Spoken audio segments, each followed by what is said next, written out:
Good morning guys! Nang dahil sa butsok-butsok na yan, ako ay naluugan.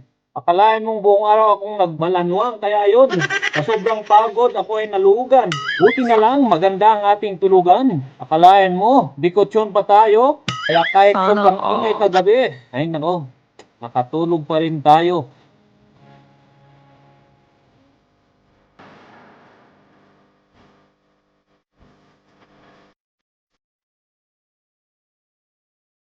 Kaya, bilisan ko na nga magligpit para makauwi na nga. Kasi na-miss ko si Dawan. Kasi mahirap na. Tumatawag pala siya kagabi pero hindi ko siya nasumbatan. Dahil sa sarap ng aking tulog.